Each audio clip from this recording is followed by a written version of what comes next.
everybody. Welcome to Take the Black Live, the one, the only, the show on the internet where we talk about all things sci-fi, fantasy, movies, TV, books. It doesn't always work. Sometimes you plan an intro and then a thing gets caught in your throat and you cough instead and it ruins it. I'm It's more Dan Selcke, the editor. memorable. I hope so. I'm Dan Selcke, the editor of WinningScrimmage.net. I'm here with Daniel Roman, the other editor of WinningScrimmage.net, back from Hello. his medical hiatus last week. Yes. Daniel, how are you feeling? I'm feeling quite well, thank you. Nothing major wrong, which is always nice. I just need to be gentle with my voice for the next few weeks. Dan, how are you doing? And how are all of you out there? Yeah, how are you guys? How are Leo, Robert, Richard, #1 Marvel fan? Hey, Julie. Hey, Martha. Hey, fantasy fan. Good to see everybody. A little fun fact to get us going before we dive into our topics, of which we have myriad. If you didn't know, Daniel Roman is actually a singer. And maybe one day he'll sing something on this show. Not today, but I never thought about that. We do have an entertainer right here on the pod. Perhaps we can make use of that sometime. That's true. Or not, modesty Maybe. depending. Maybe. Yeah, but for now, we can get some Witcher music going in here. They've got some good songs. But yeah, not this day. Sure. What have we got for now, Dan, since I so rudely interrupted you? No, for now, let's move on to our program, where we're going to be talking about, of course, the latest in sci-fi, fantasy, movies, TV, books, which there's always a lot to choose from, especially now that House of the Dragon, the Game of Thrones prequel show, is a mere few weeks away from landing on HBO and Max. It feels like it's been a long time, because it has been a long time. I hope, and I think the enthusiasm will be there. I love that they're marketing it so hard. But beyond House of the Dragon, there's also another Game of Thrones prequel coming up, a Knight of the Seven Kingdoms, based on George R.R. Martin's Dunk and Egg books. This isn't that book, but it is a book. Counts. And that's coming up next year. Daniel, what's the latest on A Knight of the Seven Kingdoms, this second Game of Thrones spin-off in HBO's quiver of metaphorical arrows? Yeah, it's kind of crazy. You know, we were trying to figure out which House of the Dragon-y things to talk about this week. And then in the past 24 hours, it's just been a deluge of news and updates. And perhaps the most exciting of the bunch, George R.R. Martin was on his Not a Blog yesterday. And anytime George hits up his Not a Blog, you know, wise ears listen, or wise eyes, whatever we want to say. We take notice. So George talked all about A Knight of the Seven Kingdoms and basically shed some light on where it is in production, kind of things he's excited about with it. He revealed that he has seen the video of Dexter Saul Ansel, which is the young actor who's playing Egg, shaving his head. He loved it, obviously. Of course he loved it. Why wouldn't he? It was a cute video. And yeah, George says that A Knight of the Seven Kingdoms is, quote, moving along nicely, and that casting is almost done. And here's a juicy quote from him that I want to get into a little bit. So he said, most of the auditions, not all, but most, are done, and we should be able to announce some more cast members shortly. We have our Tansel, Steely Pate, Baylor Breakspear, the Laughing Storm, that's a Baratheon, a couple of Fossaways, Aryan Brightflame, boo hiss in parentheses, Prince Maekar, and the rest. Lists are being built on Ashford Meadow. I am told they just had their first table read and that it went great. So yeah, a lot to unpack there. That's a lot of juicy information. Dan, I can't remember. Have you read The Hedge Knight? No, I haven't. I will. That's my next thing to read, is that, for obvious reasons. I haven't, but I will. Are these people important, Daniel? Who should we know from that list? Yeah, so they're definitely important. A lot of them are. So Tansel, which is the first name on the list, that's she's Dunk's love interest, we can say, and she has an important role to play in the conflict that's going to happen. George mentioned lists are being built on Ashford Meadow. So Ashford Meadow is the setting of the first Dunk and Egg novella, The Hedge Knight. And that whole novella, for the most part, is basically one big tourney at Ashford Meadow. So lists, obviously lists for jousting. So they're building the set for it. Other important names, Steely Pate. I know I should know, but for some reason that one is evading me. I can't think of who that is off the He's a top of my blacksmith. head. I looked him up. He's the blacksmith. Okay. So that again, that's we don't need to talk too much about Steely Pate. He makes an important shield. So some important armor. Because what you can't really take part in jousty things without it. Sure. Baylor Breakspear, that's an important name.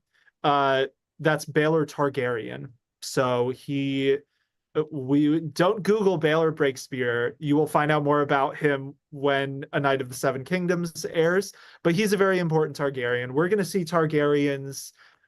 This is around 90 years before a Game of Thrones. So around what, 60 or 70 years after the Dance of the Dragons. So More or these less, yeah. are the descendants of the Targaryens in House of the Dragon. Baylor Breakspear, Aryan Brightflame is another one.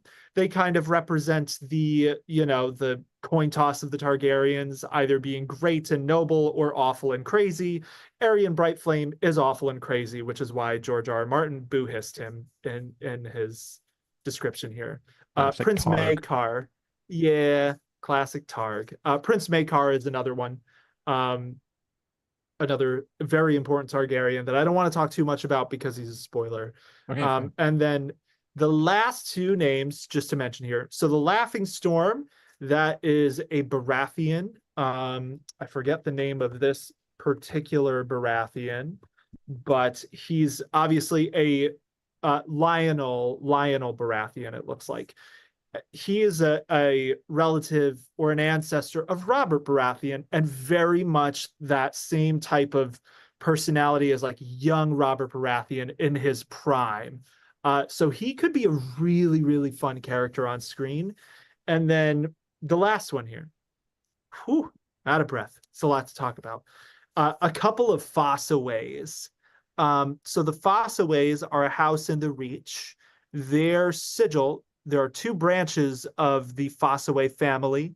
One has a red apple sigil, and one has a green apple sigil. okay. And without getting into spoilers, we're going to see how that happened. That is one bit of history that is addressed in this first Dunk and Egg novella, is why there are two different branches of the Fossaway family. So it should be a really good time. Any of those names in particular pique your interest, Dan? Like, what are your thoughts about getting this kind of update from him? How are you feeling? I feel good about it. I mean, I'm all for Applegate, Christina, and this. And I like that he's acknowledging that it's going to be, he says it'll be a lot shorter than Game of Thrones or House of the Dragon, with a different tone, something that we've been talking about a lot. We've talked about how important it is that if they're going to have lots of spin-offs, to vary them up, to have them have different angles, different tones, different feelings, so we don't get bored, because Disney and Marvel have a copyright on boredom right now. We don't need a copy that. It'll be messy legally. Martin says that Ira Parker and his team, that's the guy show running, doing a great job. He's going to visit in July on his way to Worldcon in Glasgow. And he says that the show will make its debut next year, 2025. And if it does well, the other two Dunk and Egg novellas, The Sworn Sword Mystery Night, will follow. I also want to say that I know we had fantasy fans saying that he's looking forward to the tournament a lot. That's never been done. Something we never seen on television before. I do like the idea of a tournament being the setting, because it's kind of weird. Like, we've heard so much about tourneys and tournaments, and it seems like it's a situation rife for drama and intrigue. You got a bunch of people in ridiculous metal suits riding horses at each other, trying to stab each other. Of course, there's going to be some interesting intrigue going on there. I like that it's in the story around that. And he also, he says the word, okay, I have to read Death Skull Legacy's comment. Who's giving us some Westerosi lore. I believe this is in is this true? I feel like relation to Christina Applegate. I believe it started when the second son of the Lord of Cider Hall, Dickon, branded his own cider in major competition to the house brand. Check it out. Dickon Cider. Great stuff. You know what, Death Skull Legacy? I take you at your word. I don't think you're being sarcastic, and I believe every word you say. Thank you. Yes. Also, and Martin also said the magic words. he intends to write more Duncan Egg stories right after he finishes The Winds of Winter, which is might as well be like calling lightning down from the sky in the form of fan reaction.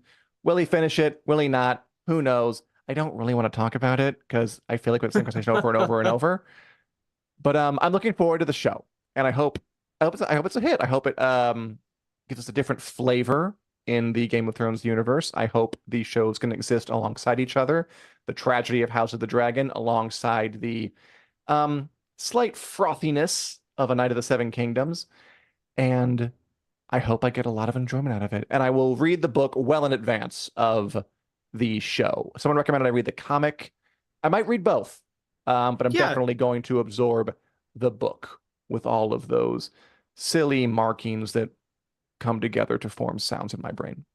Yeah, I mean the comics, so I haven't read the comics. I know Martin wrote them as prose originally. But they're relatively short. Each book is like 150 pages tops. They're novellas. Nice.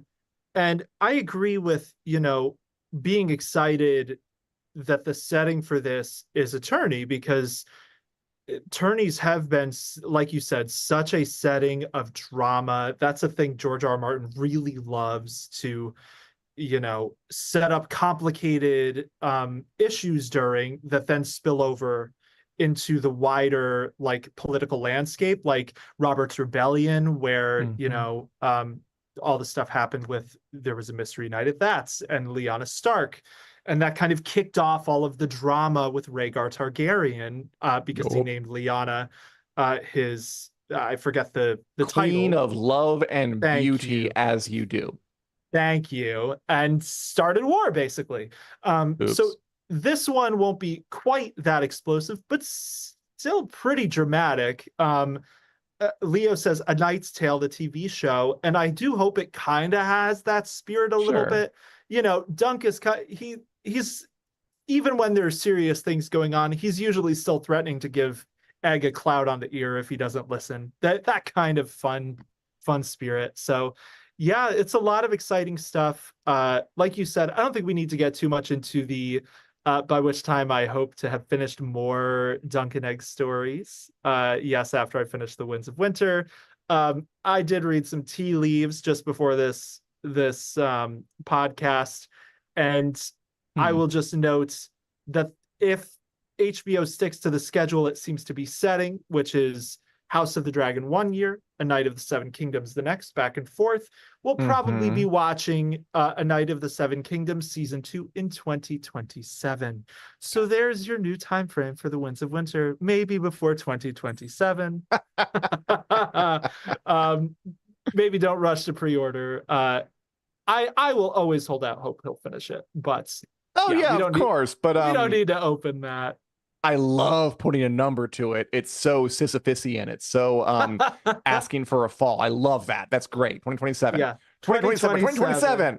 Yes. I will say it is kind of interesting. Like, I would be so curious to hear George R. R. Martin's thoughts about like how he's feeling about this Duncan Egg show, because it does run the potential of being in a kind of similar situation of Thrones, where he's written 3. Yes. He has a decent runway, but there is a chance the show could go past what he's written.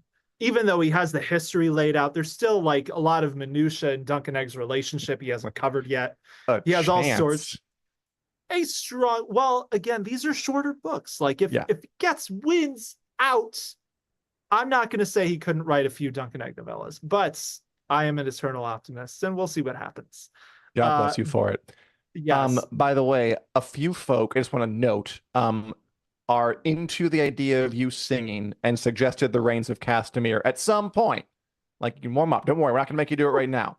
Okay. But maybe at some point in the future, we'll do a little concert on this show for all I'm making this all up. I haven't talked about this at all before. Questionable. Sounds questionable at best. We did not discuss this, so thanks everyone for the suggestions. We'll I'm putting this on you. Okay. Really but before then, we have other stuff to talk about. Things which are, we know, finite. They're coming out, and coming out next month at that. House of the Dragon. So season 2 is approaching, and there are new posters, there are new interviews, magazine covers, promo spots, you name it. HBO is going hard on the promo, and I love to see it. We've seen so many streamers just basically fart out shows and then forget they farted them out by the time the fart's finished. So I I love to see can't HBO tell going this hard. if it's just me because we cover this stuff for our jobs. Does That's it fair. not feel like they're doing a lot of marketing for this show, like beyond what most other studios do for a new season of TV? Like even ones that aren't kind of on Netflix, which is the home of put it out, dump it in a hole, and forget about it. I feel like I didn't see this kind of thing for like The Boys is coming up. I maybe I've seen it for like The Acolyte or Star Wars. I don't know if my perspective is skewed, but I feel like they're marketing it a lot. For instance, we got a new poster today. Oh, Yeah. by the way, hello AirTech, great seeing you. Yeah, always good seeing you, Urtak. We got this cool new poster of Rhaenyra and Alicent glaring at each other across a field of, I guess that's a steel. Oh, okay, It's the cute. That's like a throne. steel Targaryen sigil that's affixed to the Iron Throne. Neat. Yeah. It's got a Yeah, green and I a black like it. side. I Like a like black this. side. So can I just answer what Of you were saying course. about the promo? I do think that they are going harder than usual, and a big part of that is probably that this is a season they're really hoping this show takes off in an even bigger way than it already has. Hmm. It's a little more, we haven't seen it, but I'm gonna assume it'll be more straightforwardly digestible than season 1, which was kind Oh, of like the definitely. crown with the time jumps. Um, so yeah, they are doing a lot. It's always hard to know in our current age, though, of targeted advertising because, I say House of the Dragon in a room with my devices, and like 10 seconds later, there's an ad for it because that's the way our surveillance works in our devices. But I did want to ask you one thing because I've seen so many people complaining uh, on the interwebs, chronically online people most likely, Right. about how the show is framing this as a conflict between Rhaenyra and Alicent. And a lot of people think it's between Rhaenyra and Aegon. This marketing it's Aegon erasure.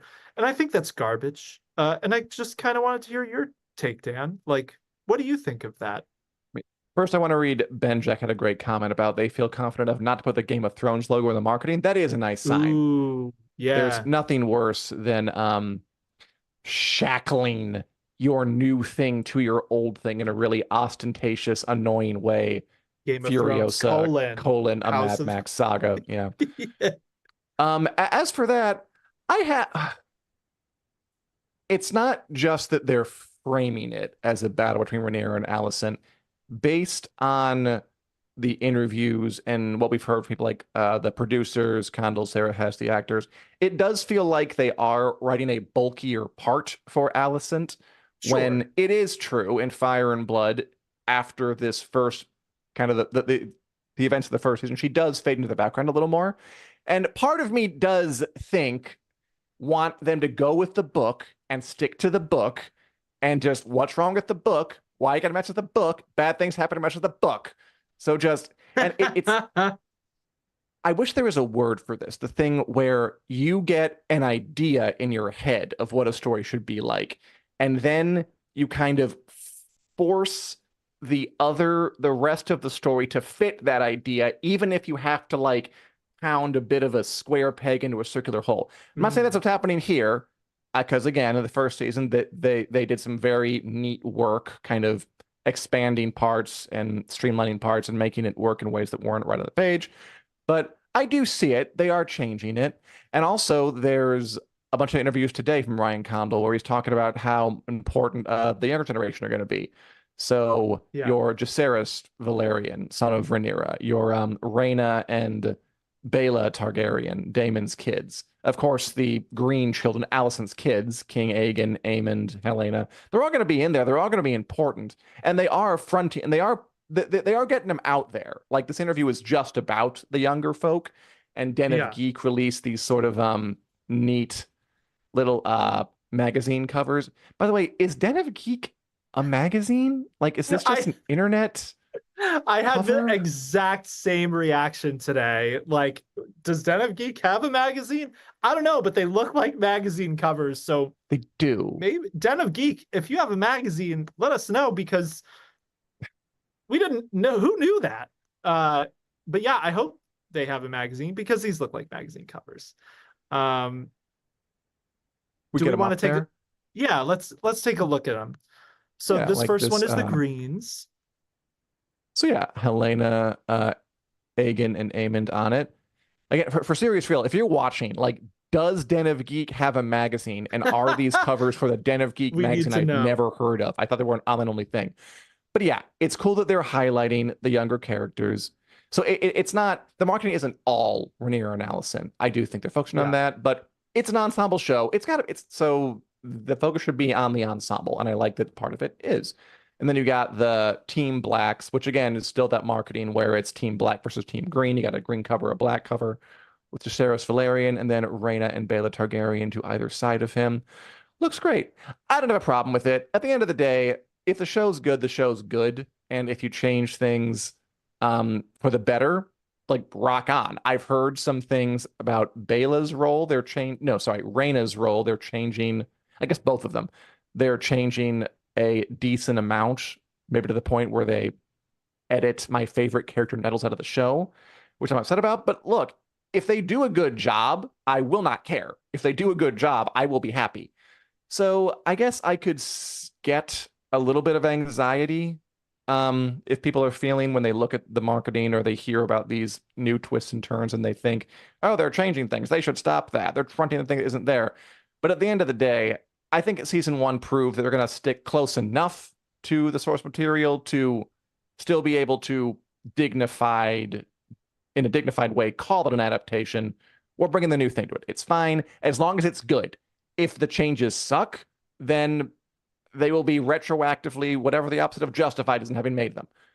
But if Alison has a bigger role and it works out really well, all is not only forgiven, all is celebrated. So it all depends on what happens in a couple of weeks. Yeah, so I have a thought about the whole Aegon Oh, and Rhaenyra thing. I think that we're kind of jumping the gun a little bit on that sure. almost. I feel like it also kind of evolves to be about Rhaenyra and Aegon more. Like, Yeah. so the original short story, which I believe is also the chapter in Fire and Blood, which starts to set up this conflict. There is a novella called The Princess and the Queen, which is Yeah. all about the start of this schism between Rhaenyra and Alicent's families. So like that is kind of the way it's framed in the book too. And then as the war goes on and Aegon goes through a traumatic event, That's awesome. we'll say a few traumatic events in a row, it becomes more of a clash between him and Mm. Rhaenyra. And also, like you said, Alicent's there's fading into the background as a just, you know, Fire and Blood focuses on different history, so it just says whoever's doing things at any given Hmm. moment. Doesn't really spend time being like, this is how Alicent felt in this moment, because that's just not the type of book it is. So I imagine they're going to get into that more in the show. But there are also some specific, you know, like reasons in the plot why characters like Alicent or Aegon are more prominent or fade into the background, you know, Hmm. depending on what's going on. So yeah, I think a lot of the, you know, I almost want to call it fake outrage over how this is not centering Egon more.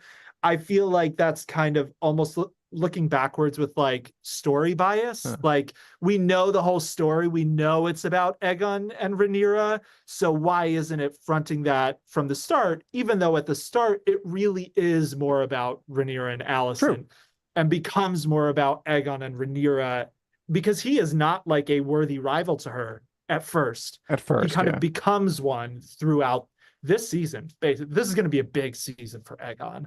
I mean, Um, hopefully, what the worst case scenario is they're so married to the idea of this being about a battle between Rhaenyra and Alicent that they kind of pass over Aegon. I don't think they will. I think there's a lot Same. of great stuff to be mined there.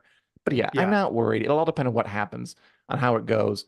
Fantasy fan has Yep. faith they're going to do a great job. I do too. And by the way, Same. according to Valoria's 3000, Den of Geek, thank you very much, by the Oh, way, yeah. Thank you, did Valorious. debut a print edition in October 2015 at New York Comic Con. It's published twice annually and distributed locally at San Diego Comic Con in July, New York Comic Con in October. So yeah, there is a magazine. There you go. News to There you me. go. How fun, how quaint, how charming, how old fashioned. We need more of that in our lives.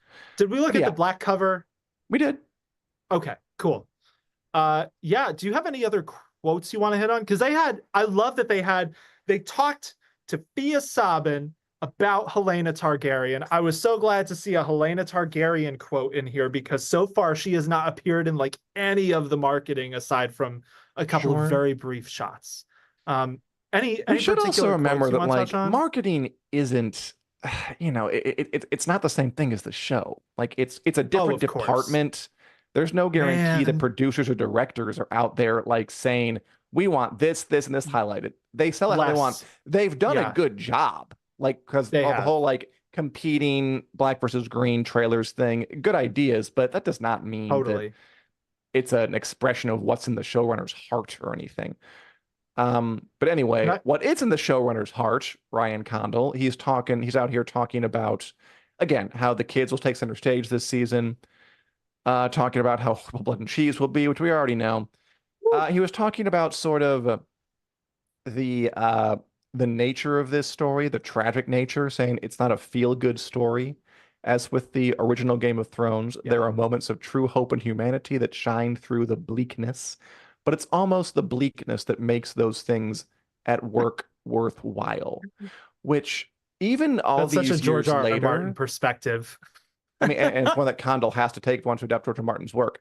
Even all these years later, there was a big Polygon article earlier this week. I'm still kind of working my way through it, where all these TV producers talked about the legacy of Game of Thrones. And I think the guy who worked on The Expanse, Nareem Shakar, I want to say his name is, was talking about how he didn't think even now that shows have really adopted the like brutality of Game of Thrones as a selling point. Like, and I kind of agree with him. I agree like, with that. Even they still don't want to kill the Ned. They still don't want to kill the Robb Stark or the Catelyn or the Jon or the Daenerys. They still want to have, I think of like Stranger Things when Hopper is killed in the third season and then pops up next year in a Russian prison and he's fine. Stronger than before. Stuff like that. I agree with that. I feel like not enough shows, they all want to be Game of Thrones, but I feel like really very few have been willing to really do what it takes to earn the title. Not even House of the Dragon in some ways, letting Laenor Velaryon live and making it so Aemon is just a whoopsie daisy killing his nephew. We'll see if that changes coming up this time. It better. Needs to. And I guess season. the message is just, I know it kind of goes against maybe a storyteller's natural instinct and what we're all used to murder your main character, but just do it and see what happens. What's the worst that could happen? He also said that was very interesting that they now know how the show will end. That in making the second season, that they weren't quite sure before where they were going to end things. But, interesting. Now they've figured it out. He didn't say how many seasons that is. He didn't say what the end point is, obviously. But I could see it on a note of hope. And the good thing about those deep troughs and like the horrible despair is that the moments where you do get a ray of sunshine really do feel great. And I hope House of the Dragon follows, and I hope other shows really take that note and not just say they want to take that note. Shogun's a good example of a show that went whole hog. Yes. Yeah, Shogun, that is a really good comparison. I think one of the few shows that really does feel comparable in terms of being willing to, let's say, kill its darlings. And I think there are some interesting lessons too. I feel like for as shocking and awful as some of the events on Game of Thrones could be, I feel like when it was at its best, which was mainly when it was adapting the stuff that George R. R. Martin wrote, I think he has a tendency as a writer to do very, very, very brutal things, but like for a reason, or he's driving something home in a moment. It's never just like, I thought of a brutal thing because I think that'll shock people. Like, you know what I mean? Like, Yeah, totally. It usually feels like there's a lot more to it than just like doing it for shock value. And I think Mhm. that's a thing that shows have struggled to really encapsulate too. Like a lot of them are like, we're gonna be grittier like Game of Thrones, but the grittiness had like very poignant reasons for being the way it was when it was to whatever characters it was happening to, until later in Thrones' run where it kind of felt like it was just going A little around. bit more. So yeah, I'm very excited for House of the Dragon season 2. I think it should end on a ray of hope because this is a tragedy, full stop. This story will be a tragedy, but history has to march on after this to Daenerys, to For more that tragedy. century, yeah, to that tragedy and the few tragedies that came before it. Duncan Egg, there's a ray of sunshine, and that'll happen after No, this. So the world can't be broken enough that Duncan Egg can't happen. true. um yeah, I think they've got a good setup from the books. I'll be shocked if they don't have Hour of the Wolf in there. That's a chapter near the end of Fire and Blood that I think it'd be madness for them not to adapt. Um, but yeah, Yeah, I agree. do you have anything S- else you want to touch on for House of the Dragon? Yes, I did want to say that Kondo mentioned that he seemed to suggest there are two giant battle scenes coming, which was curious Yeah. because we know of one, the Battle of Rook's Rest, and I don't know what the other Mhm. one would be. The gullet, Uh, man. The gullet. I mean, I know, but we we thought we'd sort of kind of ruled that out because we've seen so little evidence of it. But maybe it was all on a soundstage somewhere. I'm not sure. We'll Yeah. see. Well, I think I was thinking about this earlier today because he uh, did allude to these being two very large battles. So Hmm. two of the largest battles, he said two battles, Death Skull Legacy.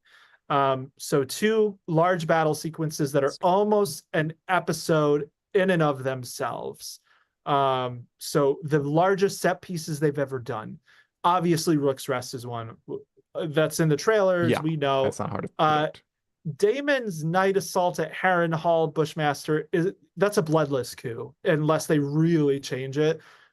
Damon just lands his dragon and then they're like, "There's a dragon on our roof. We probably shouldn't fight it." Um, I really think it needs to be the gullet, because otherwise I don't know where, like room wise, how they'd fit it. So my original thought when they had 10 episodes was they would end with something in King's Landing, Hmm. which is like the very clear middle point of this story is a thing that happens in King's Landing. Um, but I think if they're the only other battle from this section that's big enough could be the gullet, and shocking enough because Death Skull Legacy again mentions the burning mill, but that's relatively small Yeah. potatoes compared to, and it will happen before Rook's Rest. I think Rook's Rest is going to be the first of these battles, Oh, definitely. and then whatever the other one is going to be later in the season. And I think, oh man, I want to say a spoiler so bad, but I won't do it. Good for Um, you. I think a certain death, which happens relevant to the Battle of the Gullet, would probably give us exactly the sort of moment you were talking about, Dan, with killing darlings, killing characters who seem destined to go on and do bigger things. Um, I think we would get that in a very full arc if they ended the season with the Gullet, is what I'll say. We'll see what happens come June 16th. Yeah. Let's move on because I do want to talk about something else. Oh, I guess as a way of segue, Daniel, did you know that newly minted A-list actor Anya Taylor-Joy is a giant fan of House of the Dragon, of Dune and the Queen's Gambit and The Menu and soon to be Furiosa, a Mad Max saga. Loves it. I bring it up because A, what a little fun fact, and B, I got to see early the movie Yes. Furiosa, a Mad Max saga. Furiosa. How was it? Tell us Yeah, things without I spoiling will. it because we haven't seen it. It opens I think tomorrow or Friday in theaters nationwide. And Woo. long story short, I liked it. I would have been shocked if I didn't. I am a huge fan of the 2015 movie Fury Road, which is Yeah. same director, George Miller, same universe, Mad Max, which they've been making those movies since like the late 70s. Mel Hmm. Gibson, and then he got old anti-Semitic, and they swapped him out for Tom Hardy. I love Fury Road. Happens. I love Fury Road. I saw it twice in the theater, saw it again at home. I think the action sequences are blazingly wonderful. Just these wildly conceptual cars racing across the desert. I thought the story was great. They managed to make like a movie length action scene, but it doesn't feel Hmm. empty. Like they filled with a lot of Yeah. interesting characters who are like kind of quickly drawn, but effectively drawn, and get the blood pumping the whole way through. I love that movie. So I was looking forward to this as a prequel about the character Furiosa, played by Charlize Theron in Fury Road, and now Anya Taylor-Joy in this new one, kind of how she got to be where she is by the time of Fury Road. It's called Furiosa. It should be. I don't like the subtitle, A Mad Max Saga. That's exactly what I was talking about, where I'm like a Don't kind need of it. appending these really clunky um additions onto a title that just makes it sound stupid. Furiosa is a good title. What a fun little word. It's a fake word. It's a name. Got the word Fury right in there. Good times. Didn't need it. I like it. It's good. It's good. It's the longest Mad Max movie. I think like every one has gotten longer since the 70s to now, each That one, and makes now we're sense. like about at 2.5 hours for this one. I'll say up front, if you're a fan of Fury Road like me, I don't think it's as good as that. Um, Okay. I think it's a little more, it's a little slower. It's a, it's long and it feels a bit long. Um, Okay. it's a bit more traditional. You know how Fury Road is like kind of goes from 0 to 60 very early, where they're just on this sort of chase and it kind of never stops. They turn around. This is more like a biopic where I see. Furiosa is young and she gets taken and then she has to survive for a while and grows and learns. And when she's older, she takes revenge on Chris Hemsworth, who is the dude who plucked her from her wonderful homeland when she was a kid. Chris Hemsworth, by the way, it's a cliche to say he's having a lot of fun, but he is. He plays a guy named Good. Good for Dementis, him. the villain. The villains in this franchise are always nuts. I Yeah. watched the original movie a couple nights ago. I forgot the Nice. villain's called is the Toe Cutter. In the Road Warrior, it's Lord Humongous. They really They're George always Miller ridiculous. has what I will assume is an Australian sense of humor, which means it's wacky. Um, his Dementis is great. He's a big ham. He's really huge and fills up the screen. Cool. Funny, scary, all the good stuff. And then Furious on Taylor-Joy is like very like says like 8 lines throughout the entire thing. Very stoic, very focused, very gritty, covered in mud and muck. Um, I liked it a lot. Fury Road, I think, is better because this one moves in a bit more ungainly fashion script wise, a bit more traditional. Also, I'm gonna say That's interesting.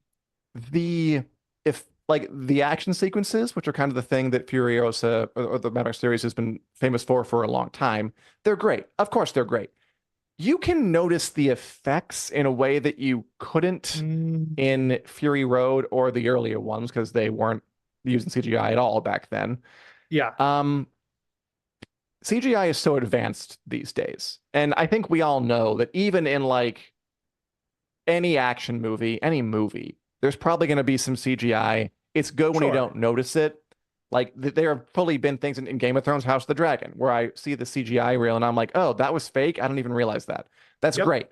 But in Fury Road, he got a lot of points for doing as much as he could practically. Like, the things where people are like on little poles going from car to car back and forth as they move. That was so Yeah. good. Yeah. And there is a lot of that still here, but there's also a lot more effect shots, and you can just tell. You can just tell when someone, I don't know, starts paragliding behind a motorcycle, chasing a giant war rig and dropping bombs on it from the sky. It just looks a little shiny, and that's fine. I still enjoyed it, Interesting.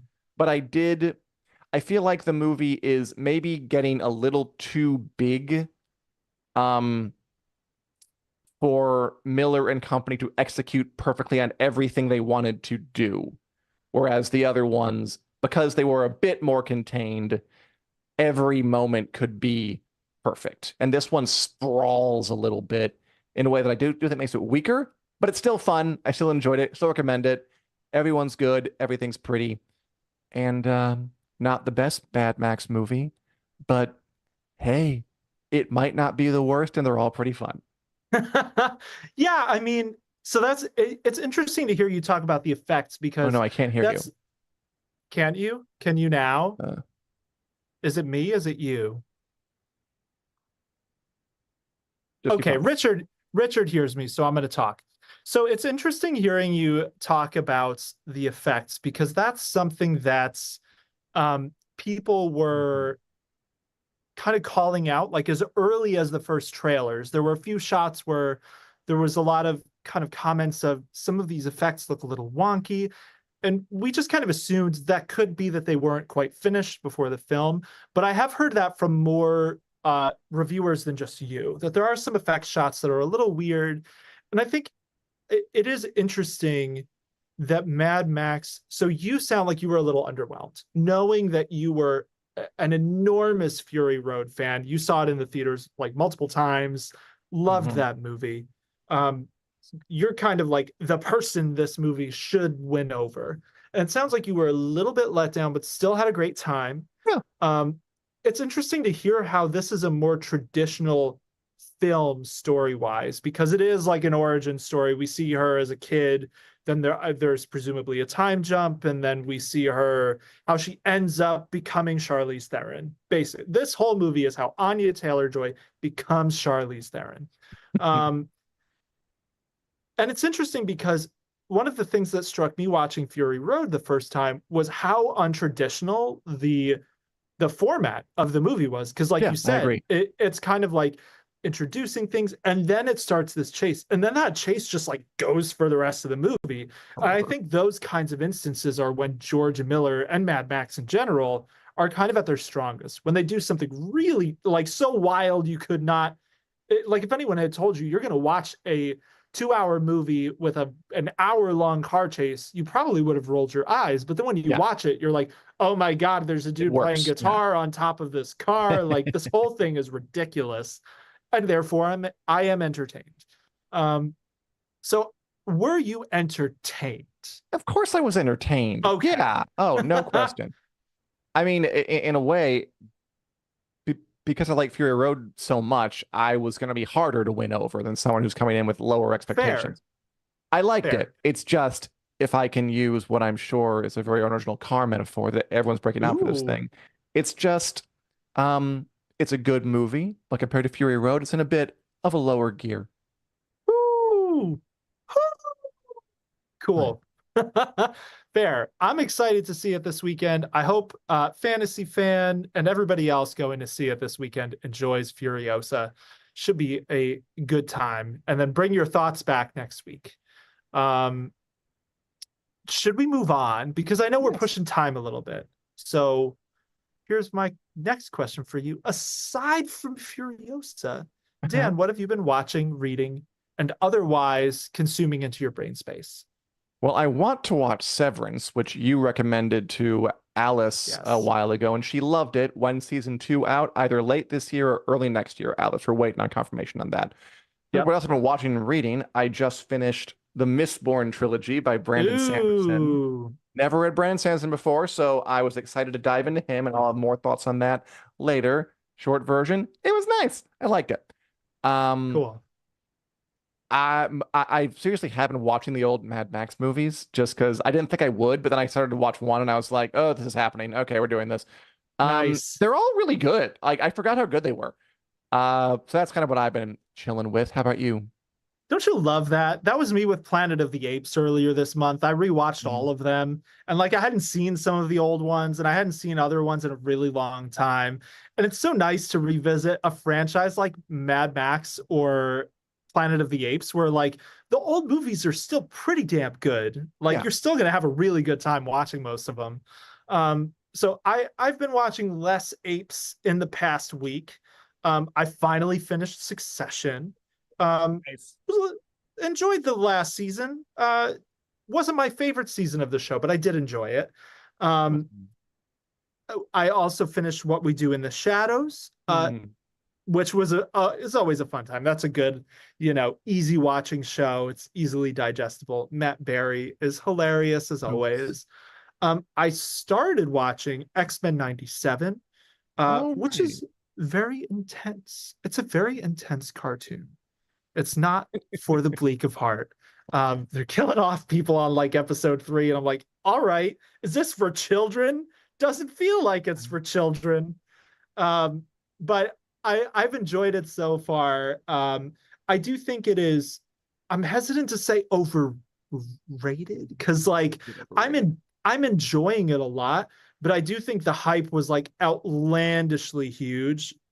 And Mhm. at the end of the day, it is still a half an hour serialized cartoon that is in the style of a 90s cartoon. And I think you said this to me a couple days ago that there are times where it tries to replicate the messiness of the original cartoon and doesn't always succeed because it's manufactured. But there are also lots of things where like characters like say their powers because the viewers need to know it. But that's also, it just knocks me out just a little bit. So it's really good. It's a bit But overrated. a smidge overrated, I think, even though I am enjoying it a lot. Um, Beyond all that, the only other thing I've been getting into this week, I've been reading a book called Freeset by Saraina Dahlan, which is the third book in her Four Cities series that actually came out yesterday. And that's been really good. It's kind of like literary sci-fi. The first book was called Reset, and it's about this dystopia, utopian society after a nuclear war where people have their memories reset every 4 years as a way to stave Cool. off having other conflicts. There's the reset where everyone's memories are reset. And then this question of, but what if you fall in love or find people you don't want to forget? And then what happens then? So yeah, this is the last book in the trilogy. Second one was a prequel. So this one's a direct continuation of the first one. Enjoying it a lot. Um, but yeah, that's what I've been into. Fantasy Fan has been watching Interview with the Vampire. Are you still Good. watching that, Dan? Oh yeah, watching the crap out of that. So it's still so good. I agree with the new characters are great. They've met the other Armand? vampires. Very, very sexy, cool, good, bloody, fun show. Love that show. Cool. And Julie Davies watching Bridgerton, of course, a big new release Oh this yeah, I month. did watch Bridgerton as well. Oh yeah, how was it? It was all right. I enjoyed it. Bridgerton is like a fluff watching show. We put it on and I paid half attention to it, but Right. I, the drama's juicy. Lady Whistledown's in a pickle. That's what I'll say. Um, yeah, Yeah. I think it was an interesting choice to split it. I don't know that the split is going to work quite as well for Bridgerton as some of Netflix's other shows. It doesn't feel Hmm. as quite as natural. But yeah, it's Bridgerton. It's another season of it. Feels just like the previous seasons, except a little different. Good. I'm glad to hear it. And also Outer Range, a sci-fi western with Josh Brolin, which Ooh. I remember hearing about that and then forgetting about it, but I'm glad that Yeah, it's same. interesting take. And finally, of course, new Doctor Who. Who's watching that? Fantasy Mm. fan, which did get good marks for that last episode, which was pretty cool. Right now, should we wrap this up by indulging in the WiC News Lightning Round, where we go back and forth, prompting each other to give our responses to news stories we couldn't cover in the main body of the show, and taking 20 seconds to more no less to give those responses? I think perhaps we should do just that. That's good. I'm going to ask you this first one because I don't really know very much about it, and something Mhm. tells me you do. Okay. That's something being experienced. So The Sandman, this exciting news for fans of Netflix's Oh, The Sandman, based on the seminal comic by Neil Gaiman. So The Sandman announced this week they have cast Delirium, Destiny, and The Prodigal for season 2. Um, how are you feeling about this, Dan?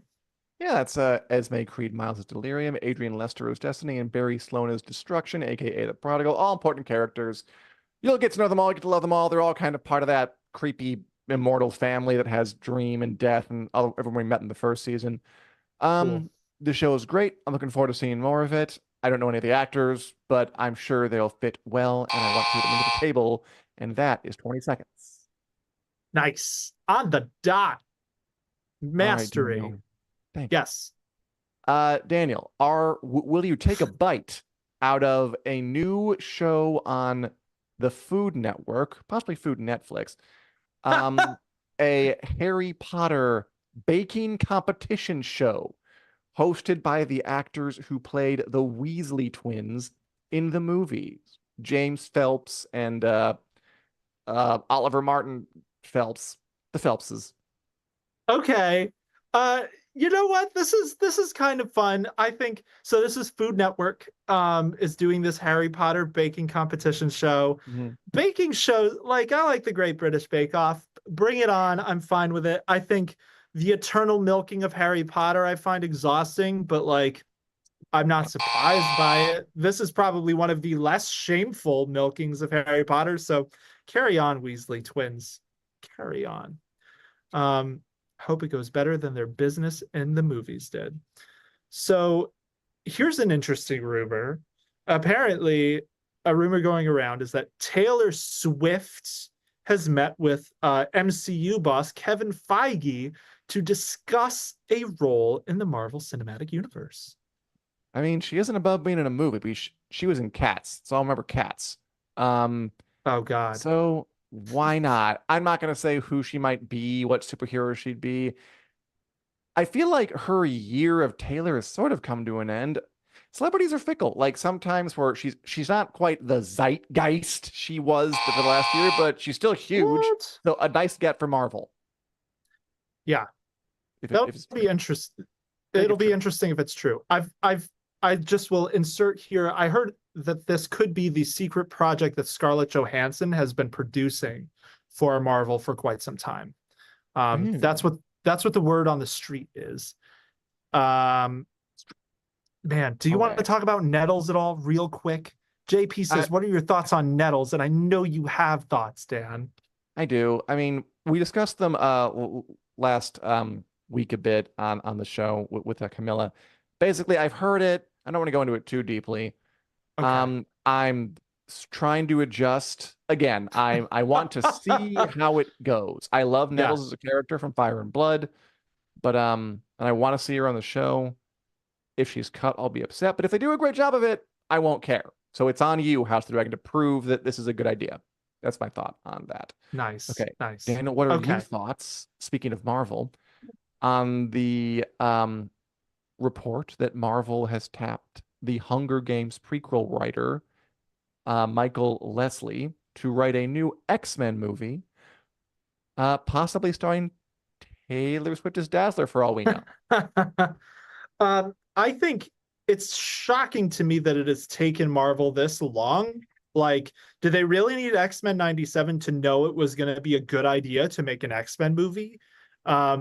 So I am like tentatively excited about this. I didn't see Ballad of Songbirds and Snakes, which is what Michael Leslie's biggest kind of credit is. But I'll always give a new X-Men a chance. Just don't make it suck, please. We've all been hurt before. They'll try. Yes. Okay, here's one for you, Dan. So Uh-huh. Oscar winner Holly Hunter has joined the Star Trek show Starfleet Academy. Good for her. Star Trek, they keep on just trucking with this, don't they? They're making more shows. This one's Always. like costs a ton. They made this giant set for it. They're casting Oscar winner Holly Hunter. Did she win for the piano? I think it was for the piano. She's great, obviously. She was in Succession. Um, Good for the. I'm not really a Star Trek person, but I'm excited that they keep on just feeding the children. Good for them. Oh, she was Uh, in Succession. That's yeah, fun. She looks so different with long blonde hair. I didn't recognize her. there you go. Daniel, I don't know if you are a fan of the zombie films 28 Days Later with Cillian I Murphy, am. but I he's am. okay. Then you'll be excited that he's coming back for the new follow-up 28 years later, also directed by Danny Boyle, who did the original. Oh man, yeah. So Cillian Murphy coming back. I mean, 28 Days Later was kind of doing what The Walking Dead does, but way Yeah. before The Walking Dead. It's very similar in that it's about like how a person's humanity can break down in a post-apocalypse when zombies are running around. And the first movie is excellent. I never saw the second one.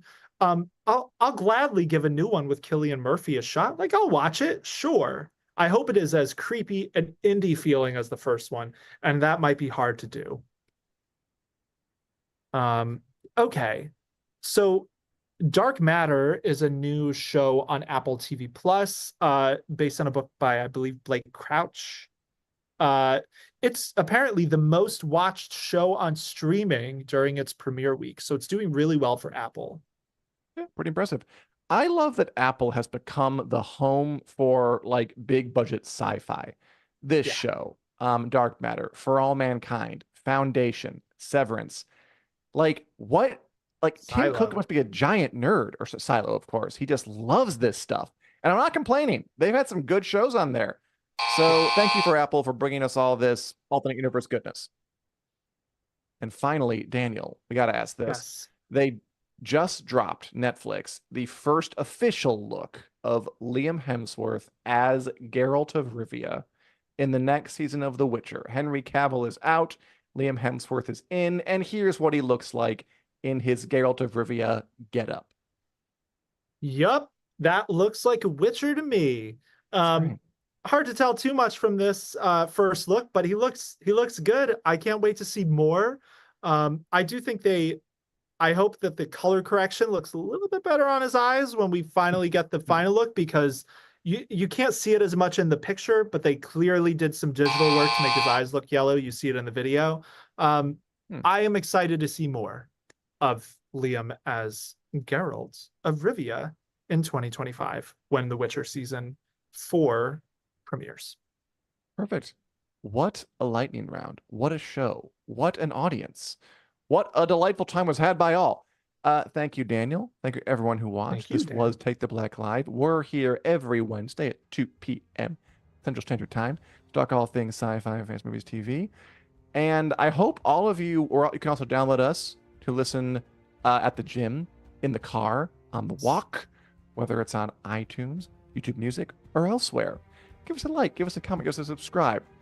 Why not? What do you have to lose? Bye, Julie. Good seeing you.